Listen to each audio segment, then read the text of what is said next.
Hi, I'm Linda from Teaching Science with Lynda R. Williams, and I want to talk to you today about using phenomena in your classroom.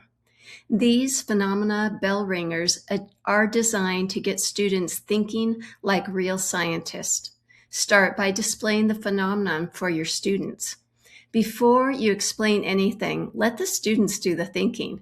Have them observe what they notice, consider what might be happening, and use what they already know about science to make sense of the phenomenon. Students can work independently first, and then you can have them turn and talk with a partner or briefly discuss their ideas as a class. The goal isn't for students to immediately come up with the right answer.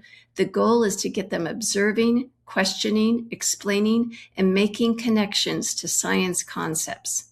These work especially well as a quick 5 to 10-minute bell ringer, but you can also use them anytime to practice scientific reasoning. And because phenomena give students something concrete to think about, they're a great way to move beyond simple recall questions to get students thinking scientifically.